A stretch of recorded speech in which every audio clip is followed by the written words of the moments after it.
노아의 세 아들이 있었습니다.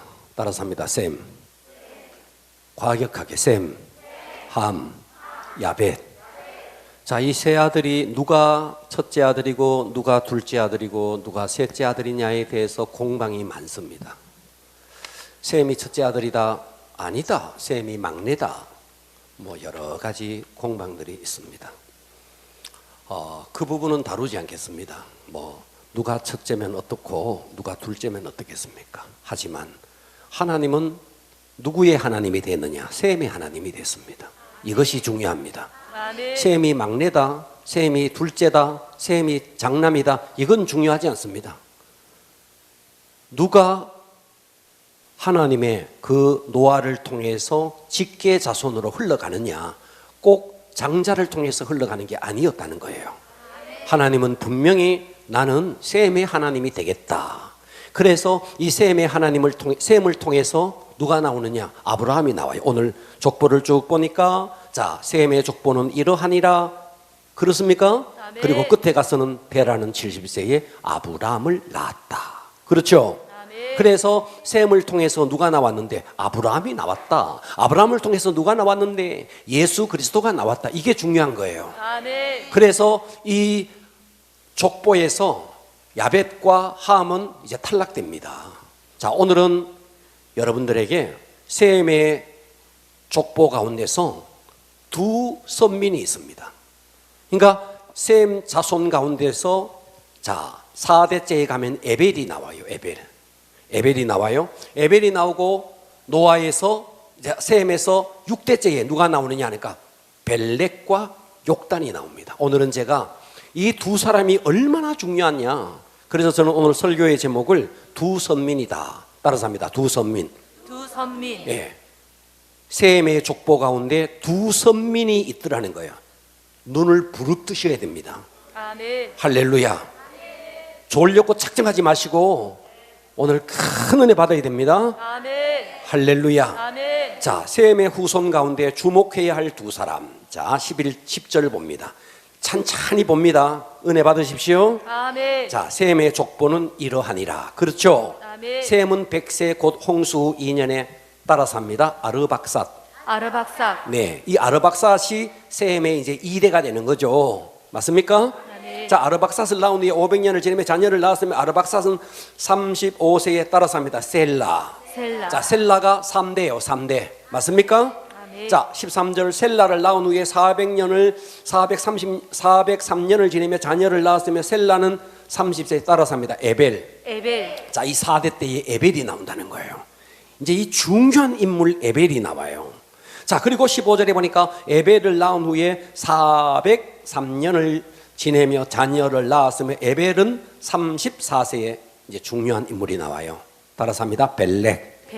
자, 벨렉은 셈으로부터 5대째입니다. 맞습니까? 아멘. 네, 이 벨렉이 나와요. 벨렉. 그러면 11장에도 셈의 족보가 나왔는데, 그런데 10장에도 우리가 전에 살펴봤거든요. 셈의 족보가 나왔습니다. 그래서 자, 10장 22절로 가봅니다. 10장 22절에 가면 역시 여기도 셈의 아들들이 나옵니다. 그렇죠? 아멘. 맞아요? 아멘. 자, 셈의 아들은 봐봐요. 엘람, 아수르, 아르박삿. 자, 이 아르박삿도 장남이 아니에요. 이해가 되시죠? 아멘. 장남이 아닌데 셈에서 아르박삿으로. 자, 그 다음에 24절에 가볼게요. 24절에 가면 아르박삿은 누구를 낳아요? 셀라. 자, 아까 11장하고 똑같죠, 그죠? 셀라를 낳고 셀라는 또 누구를 낳아요? 에벨. 자, 4대째 에벨을 아까 살펴봤습니다. 맞습니까? 아멘. 자, 에벨을 낳았으며 이제 25절이 중요합니다. 에벨은 두 아들을 낳고 하나의 이름은 벨렉이라 하였으니 그때 세상이 나뉘었으며 벨렉의 아우의 이름은 따라서 하겠습니다. 욕단이 나와요. 자, 그래서 에벨에서 두 줄기로 흘러가는데, 자, 자막을 한번 띄워볼까요? 셈에서 누구로 이어지는가? 아르박삿. 맞습니까? 아멘. 자, 아르박삿은 2대입니다. 아르박삿에서 누구로 흘러가요? 셀라로. 과격하게 해주세요. 셈, 아르박삿, 셀라, 에벨. 자, 에벨에서 이제 두 줄기로 흘러갑니다. 그죠? 아멘. 눈을 크게 뜨라 그랬어요. 이쪽 줄. 할렐루야. 아멘. 자, 따라서 할게요. 벨렉, 벨렉, 욕단, 욕단, 벨렉, 벨렉, 욕단. 욕단. 자, 요 두 인물을 오늘 제가 살펴볼게요. 이 두 인물이 선민이라는, 두 선민이라는 거예요. 오늘 여기에 놀라운 메시지가 숨어 있습니다. 자, 그래서 10장 21절로 다시 가보면요, 이렇게 말했어요. 셈은 자, 셈에서 아르박사스로, 아르박사스에서 셀라로 이어지는데 다 생략해버리고 셈은 에벨, 4대 자손인 에벨을 이야기합니다. 에벨 온 자손. 자, 에벨에는 두 자손이 있었습니다. 벨렉과 욕단, 두 자손이 있었습니다. 그죠? 아멘. 근데 이 셈은 에벨 온 자손의 조상이요 야벳의 형이라 그에게 자녀가 줄줄줄줄줄줄줄 나온 거죠. 자, 24절 다시 갈게요. 아르박삿은 셀라를, 10장 24절, 셀라를 낳고 셀라는 에벨을 낳았으니. 그러니까 에벨이 나오기 전에 많은 다른 인물도 있는데 그냥 다 뚝뚝뚝뚝 넘어가고 25절에 가면 에벨은 두 아들을 낳고 하나의 이름은 벨렉이라 하였으니 그때 세상이 나뉘었다.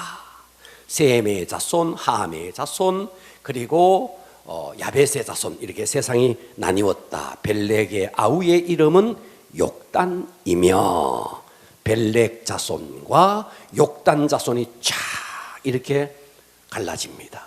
이 벨렉과 욕단이 두 선민이라는 겁니다. 여기서 두 계보가 나오는데, 그래서 이제 11장 18절 가면 이제 벨렉이 누구를 낳느냐?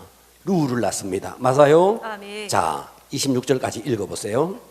벨렉은 30세에 루를 낳았고 루를 낳은 후에 209년을 지내며 자녀를 낳았으며 루는 32세에 수룩을 낳았고 수룩을 낳은 후에 207년을 지내며 자녀를 낳았으며 수룩은 30세에 나홀을 낳았고 나홀을 낳은 후에 200년을 지내며 자녀를 낳았으며 나홀은 29세에 데라를 낳았고 데라를 낳은 후에 119년을 지내며 자녀를 낳았으며 데라는 70세에 아브라함과 나홀과 하란을 낳았더라. 네, 자, 여기 벨렉이 나옵니다. 벨렉 자손에서 끝에 누가 나오느냐? 아브라함이 나옵니다. 이해되시죠? 아멘.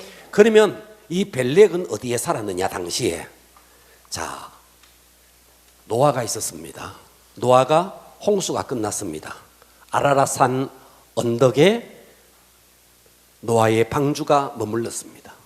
그리고 거기서 농사를 지었고 포도주를 마시고, 그리고 노아가 자, 옷을 벗고 그때 함이 아버지의 하체를 본 이런 사건이, 일련의 사건이 있었습니다. 이해되시죠?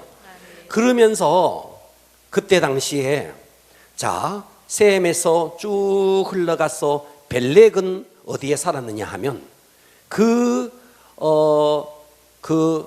아라랏 산에서 어디로 가느냐 하니까, 자, 유프라테스 강과 티그리스 강 쪽으로, 이쪽으로 내려가요.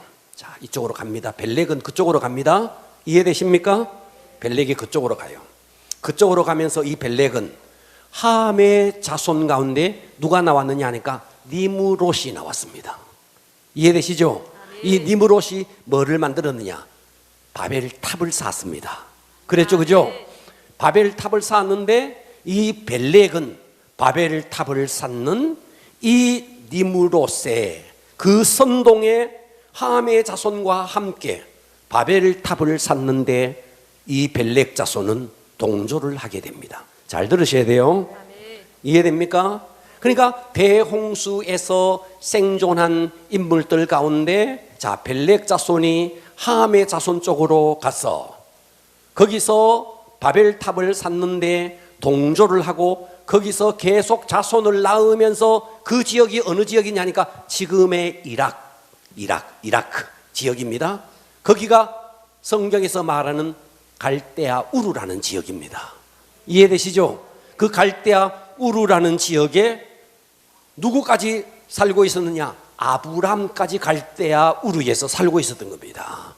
이해되시죠? 자, 그때 하나님이 아브라함을, 갈대아 우르에 있는 아브라함을 불러요. 자, 그러면 지금까지 후손이 어떻게 되느냐 하니까 아담에서 노아, 노아에서 셈, 셈에서 벨렉, 벨렉에서 아브람. 이해됩니까? 아멘. 자, 아브라함에서 누가 나오는데? 메시아 예수. 여기서 누가 나오는데? 이스라엘이 나온다는 거예요. 그래서 벨렉 자손을 통해서는 누가 나오느냐? 지금의 이스라엘 민족이 나온 겁니다. 아멘. 자, 이해되시죠? 자, 벨렉을 통해서 어느 자손이 나왔다고요? 이스라엘이 나왔다고요.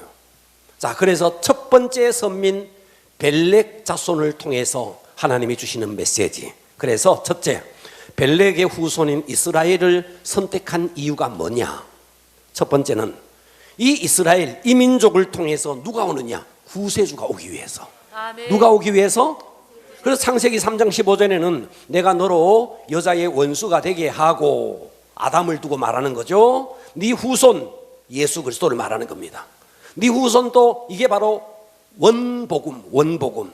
여자의 후손과 원수가 되게 하려니 여자의 후손 예수 그리스도가 사탄의 머리를 상하게 할 것이고, 너도 예수 그리스도를 십자가에 못 박는 발꿈치를 상하게 할 것이다. 자, 그래서 벨렉의 후손을 통해서 아담, 노아, 벨렉, 그리고 아브라함, 이스라엘. 자, 여기서 누가 나오느냐 하니까 메시아 예수 그리스도가 나온다는 거예요. 아멘. 자, 창세기 22장 18절에 보면 하나님이 아브라함에게 이삭을 약속하면서 또 네 씨로 말미암아 천하 만민이 복을 받으리니, 여기서 네 씨는 첫 번째는 이삭을 말하는 겁니다. 누구요?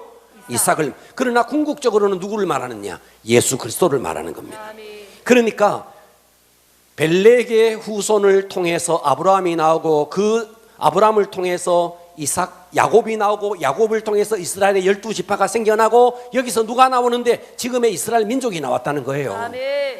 이해되시죠? 아멘. 그래서 이 이스라엘을 통해서 하나님이 첫 번째 선택한 이유가 뭐냐? 메시아를 약속했다는 겁니다. 아멘. 그리고 이 시를 통해서 메시아가 나왔다. 두 번째입니다. 벨렉의 후손은 이스라엘을 선택한 이유가 뭐냐? 하나님의 계시를 맡은 수치자. 하나님의 계시를요, 아람 족속, 블레셋 이런 데 주지 않았습니다. 오직 이스라엘, 여기에만 하나님의 계시를 줬다는 거예요. 그러니까 하나님의 계시는 누가 맡았느냐? 이스라엘이 맡았다는 거예요. 아멘. 자, 시편 147편 19절에 가면 봐봐요. 그가 그의 말씀을 야곱, 자, 아브라함의 아들 이삭, 이삭의 아들 야곱, 야곱에게 보이시며 그의 율례와 규례를 이스라엘에게 보이시는도다. 그렇습니까? 아멘. 그는 어느 민족에게도 이와 같이 행한 적이 없다. 하나님은 어떤 다른 민족에도 하나님의 율례와 규례를 맡긴 적이 없다. 오직 이스라엘에게만 하나님의 법도와 하나님의 율례를 맡겼다. 그러니까 아멘. 하나님의 계시의 말씀을 누가 받았느냐? 이스라엘이 받았다는 거예요.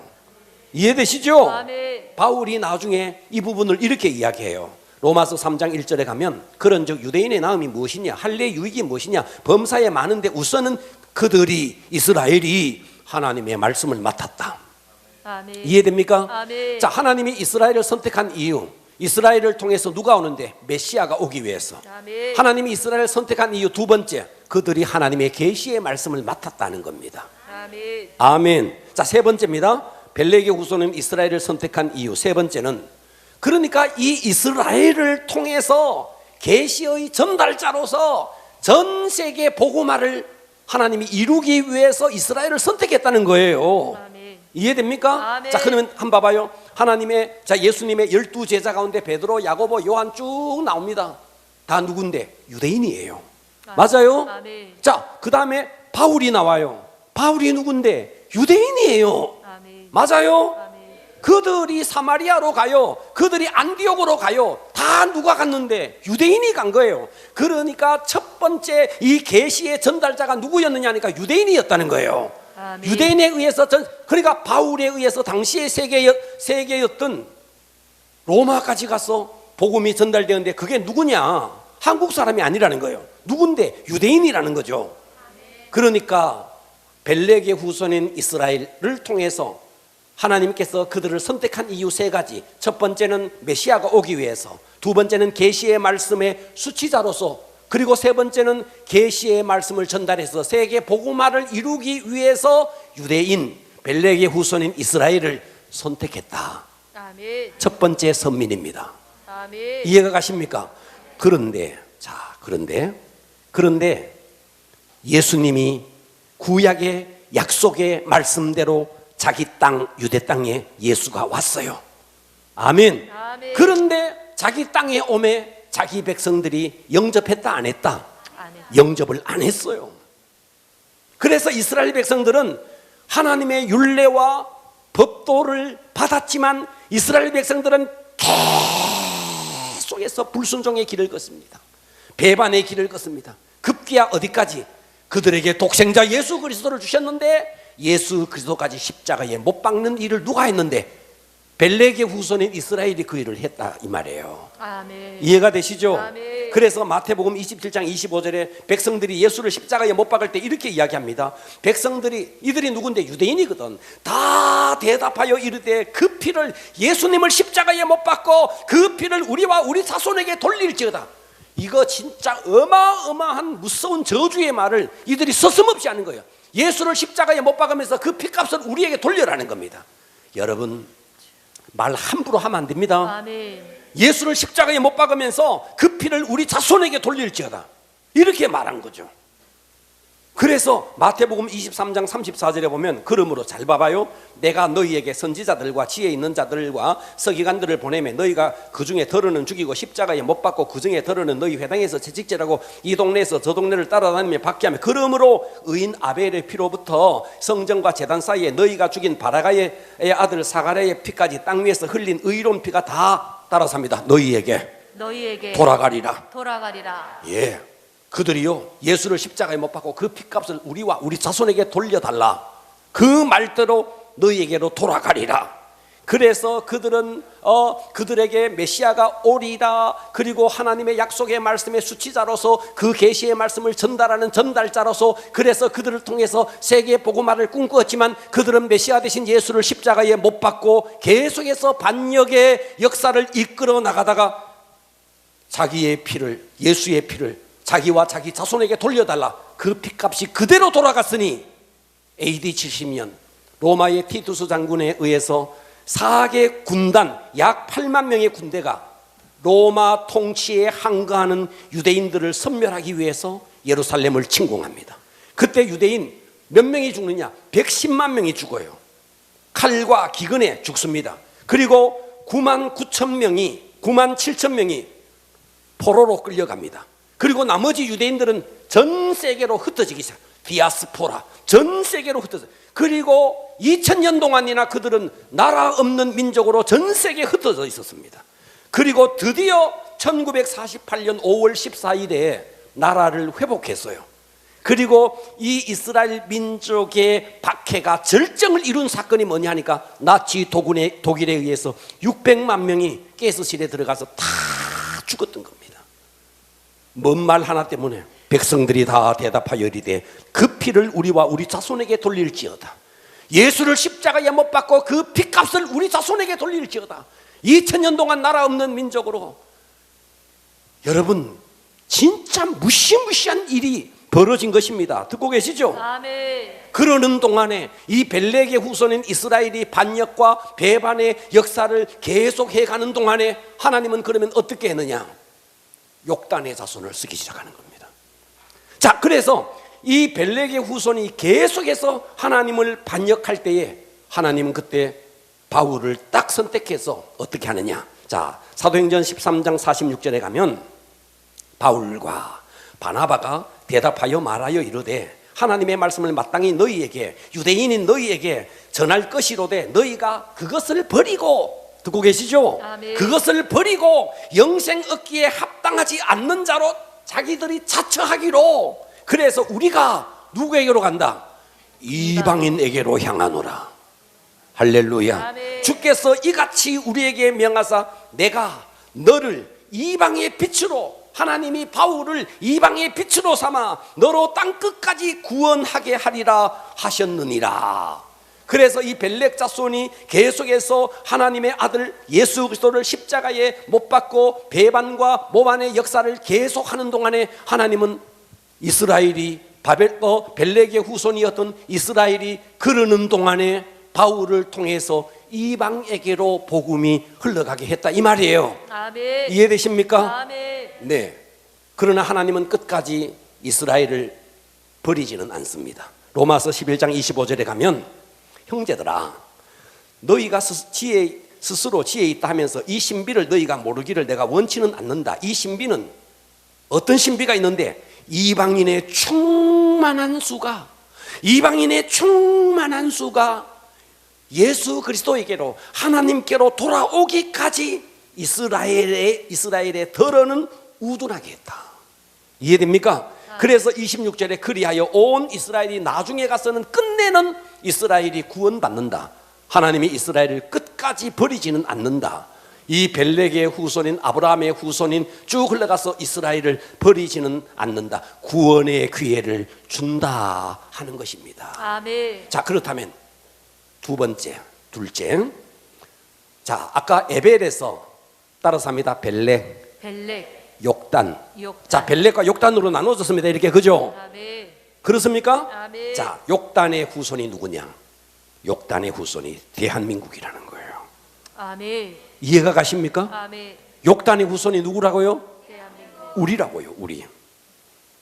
그러니까 에벨 온 자손, 에벨에게는 두 아들이 있었습니다. 벨렉과 욕단, 온 자손을 선택했습니다.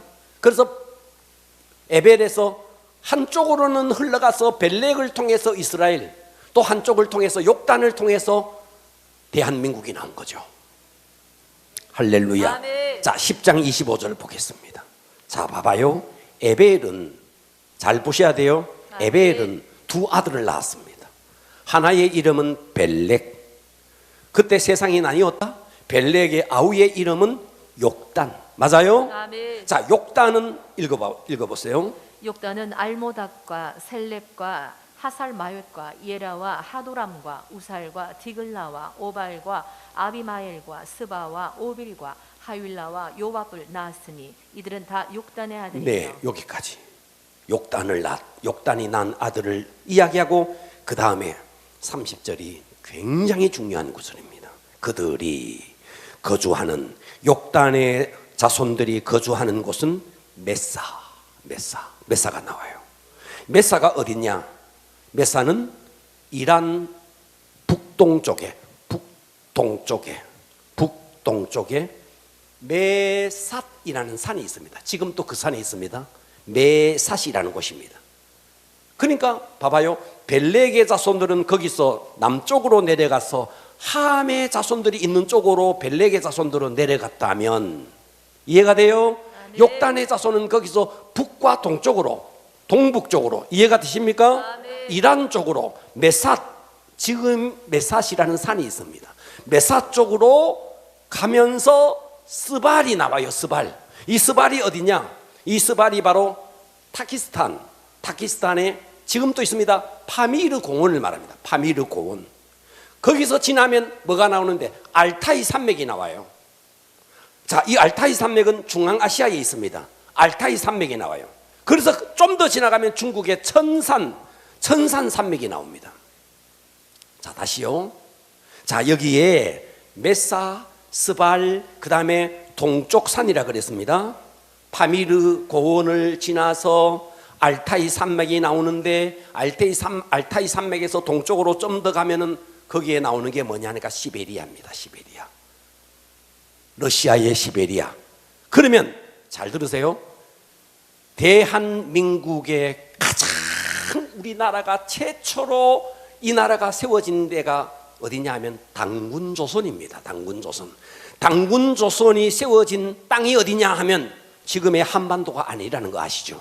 한반도가 아닙니다. 어딘데? 만주입니다. 만주는 어디냐? 시베리아와 만주 벌판이 맞닿아 있는 곳입니다. 자, 이해가 가세요? 그래서 이 욕단의 자손이 와서 단군조선을 세운 것입니다. 이해가 가십니까? 네. 그래서 바로 이 욕단의 자손이 흘러왔던 여기서 메사스발 가는 길에 동쪽산 시베리아를 지나서 그 당군조선이 세웠던 만주 벌판이 바로 뭔데? 한민족의 역사의 고향이라는 것입니다. 자, 대홍수 이후에 자, 에벨에서 한쪽으로는 벨렉, 한쪽으로는 욕단. 그런데 벨렉은 함의 자손의 선동에 합류하면서 그들은 바벨탑을 쌓는데 동조를 합니다. 그런데 그때 유일신 신앙을 가지고 동으로 넘어와서 지금의 대한민국까지 온 자손이 누구냐니까 욕단의 자손이라는 겁니다. 자, 바벨탑 사건이 있었습니다. 언어가 막 혼잡하게 됐습니다. 자, 잘 들으세요. 이때 욕단의 자손과 벨렉의 자손은 본래는 한 곳에 살았습니다. 한 곳에 살았습니다. 그러다가 언어가 혼잡하게 되면서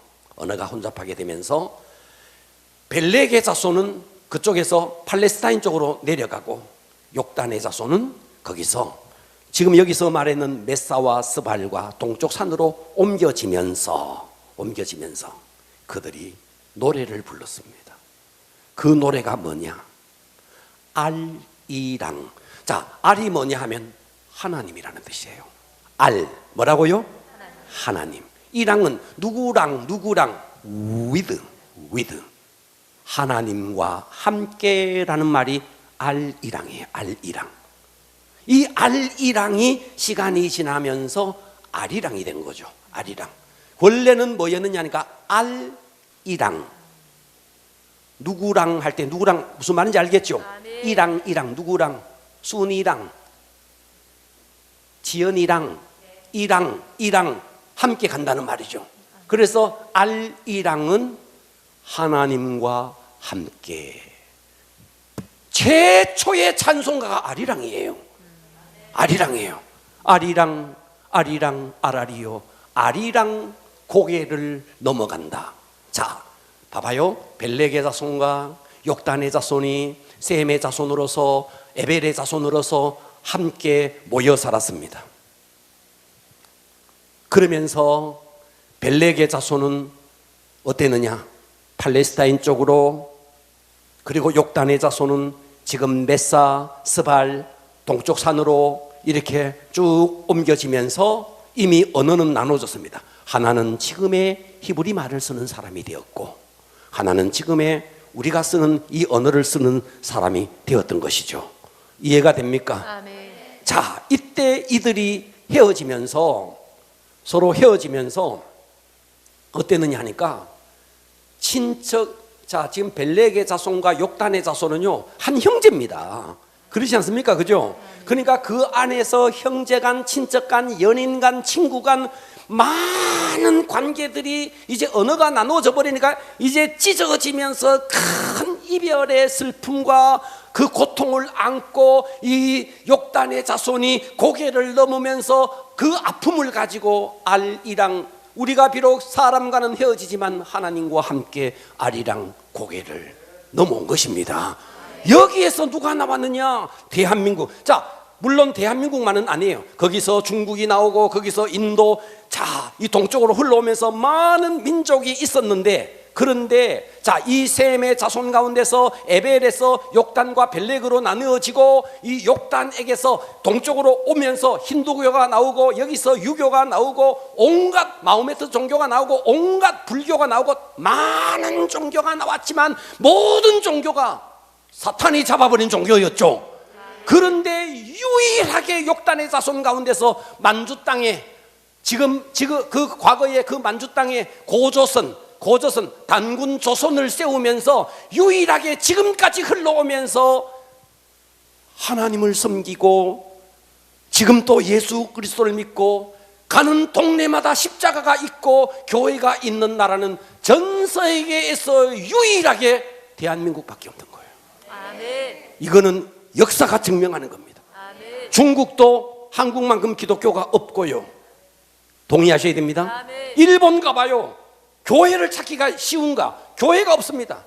교회를 찾으려고 말이죠, 차를 타고 1시간을 갔는데, 제가 일본에 컨퍼런스를 가서 교회를 찾았어요. 보니까 저 벌판에 교회 하나가 세워졌어요. 그래서 내가 그 선교사님에게 물어봤어요. 저기가 교회 있다고, 얼마나 교회가 생긴 것이 반가워서 교회가 있다고 그랬더니 교회가 아니래요. 뭐냐고? 예식장이래요. 예식장이더라고요. 그들은 예식장을, 교회당을 만들어 놓고, 그래도 십자가 밑에서 결혼식을 하고 싶어서 예식장으로 그 위에다가 십자가 세워놨더라. 여러분, 지금 우리나라 한번 봐봐요. 저 어디에 어촌을 가보세요. 어느 산촌에 가보세요. 가는 곳곳마다, 동네마다 십자가가 꽂혀 있는 나라, 전 세계 유일무이한 나라, 대한민국 외에 없는 거예요. 아멘. 선택된 민족인 것이죠. 아멘. 할렐루야. 아멘. 그러니까 우리는 여기서 자, 두 선민, 자, 첫 번째는 에벨에게서 따라서 합니다. 벨렉이 나왔죠. 맞아요? 아멘. 벨렉 후손이 나왔어요. 이 벨렉에서 누가 나왔어요? 지금의 이스라엘이 나왔다는 거예요. 아멘. 할렐루야. 자, 벨렉에서 두 번째 아들이 있으니 누군데? 욕단이라는 거예요. 아멘. 아멘. 물론 욕단의 후손 가운데서 많은 다른 민족도 있지만, 거기서 수많은 종교가 나왔지만 다 사탄에 잡혀있는 종교라는 거죠. 아멘. 유일하게 욕단의 후손 가운데서 이 역사 지말의 마지막 십자가의 깃발을 꽂고 전세계 복음화의 주역으로 하나님이 누구를 선택했느냐? 욕단의 후손 가운데 대한민국을 선택한 것입니다. 아멘. 할렐루야. 아멘. 그래서 언제부턴가 한국교회와 한국교회는 제2의 이스라엘이다, 이렇게 많이 말해왔습니다. 이것은 말이죠, 한국의 기독교가 스스로 자위하기 위해서 만들어서 아전인수격으로 말한 게 아니에요. 족보를 거슬러 올라가 보니까 누가 나오는데? 에벨이 나오는데, 에벨에게서 두 아들이 나오는데 벨렉과 욕단인데, 벨렉에서 이스라엘, 욕단에서 대한민국이 나왔다. 이해가 되십니까? 아멘. 할렐루야. 아멘. 1970년도 하버드 대학교에서 인류학자가 이걸 발표했습니다. 전 세계에서 머리가 제일 좋은 민족이 누구냐? 1위가 대한민국, 2위가 누구냐? 이스라엘이라고 했습니다. 그리고 제가 어젠가요, 그젠가요, 제 서재에 동아백과사전이 있습니다. 동아백과사전에 보면요, 너무너무 선명하게 나와 있는 게 있습니다. 한국인의 골격과 유대인의 골격이 가장 근접해 있다는 거예요. 왜? 올라가 보니까 형제니까. 그래서 하나님은 첫 번째 에벨의 아들인 그 벨렉을 통해서 메시아가 왔고, 하나님의 계시의 말씀의 수치자로 선택했고, 그들을 통해서 전 세계 복음화를 꿈꾸었지만, 그들은 그들에게 준 메시아를 십자가에 못 박고 계속해서 배반과 모반의 역사를 계속해 와서, 하나님은 또다시 바울을 선택해서 복음이 이방인에게로 흘러가게 만들어서 끝 지점에 이 에벨의 아들이었던 욕단의 그 마지막 후손이 하나님이 선택한 대한민국. 아멘. 할렐루야. 아멘. 그래서 여러분, 뭐 어느 집에도 말이죠, 큰 집과 작은 집이 있으면 말이죠, 큰 집이 워낙 잘 돼버리면 작은 집은 뭐 좀 별 볼 일 없어요. 그런데 큰 집이 폭삭 망해버리면 작은 집이 그때 가서 힘쓰는 거죠. 여러분, 지금 유대에 가면요, 교회가 없어요. 예루살렘 교회가 없어요. 그런데 마지막 지금 시대에 욕단의 후손 가운데서 다 사탄에게 잡혀있는 종교지만 유일하게 대한민국이 십자가의 깃발을 꽂고 Back to the Jerusalem. 저기 보세요, 저 그림. 한국에서 지금 예루살렘으로 가는 그림이 있지 않습니까? Back to the Jerusalem. 할렐루야. 아멘. 그래서 마지막 시대, 지금 모든 종교가 사탄에 사로잡혀 있는데 유일하게 대한민국이 기독교의 십자가의 깃발을 꽂고 순수 기독교, 간직한 대한민국. 그래서 우리가 이 말세에 이 대한민국의 사명이 큰 것입니다. 아멘. 그래서 왜 하나님이 욕단의 후손인 대한민국을 마지막에 선택했느냐? 바로 그것은 복음의 마지막 주자로 하나님이 이 대한민국을 쓰고 있다는 것입니다. 아멘. 할렐루야. 아멘. 그 속에 여러분들이 있는 것입니다. 아멘. 그러니까 여러분들이요, 교회 다니면서 눈 허물거이 뜨고 다닐 때가 아닙니다. 눈 똑바로 뜨고 다녀야 됩니다. 아멘. 할렐루야. 아멘. 예, 지금 말이죠, 우리가 정신 똑바로 차리고, 그렇지 아니하면 하나님께서 그 벨렉의 자손을 버려버리듯이 또다시 우리에게도 그런 위기가 올지 모른다는 거예요. 그러니까 우리가 지금 마지막 시대에 이 복음의 정말 마지막, 여러분 400계주를 할 때도 말이죠. 100m 뛰고 100m 뛰고 100m, 마지막 주자가 꼴찌 가다가도 1등 하면 1등인 겁니다. 그렇지 않습니까? 아멘. 할렐루야. 아멘. 그러니까 우리가 지금 마지막 주자라는 거죠. 아멘. 우리가 인생이 1막 2막만 있으면 가진들 거 이렇게 살다 가면 돼요. 그러나 우리에게 인생 3막 있지 않습니까? 네. 그렇기 때문에 정말 그 나라에 가서 별처럼 빛나는 자가 되려면 우리는 하나님이 선택한 마지막 주자, 할렐루야, 네. 욕단의 자손의 마지막 주자다. 정말 이것을 절대로 잊어버리지 마시고 아멘. 우리 모두가 뜨거운 마음으로 복음 증거로 쓰임받기를 축복합니다. 아멘. 기도합니다.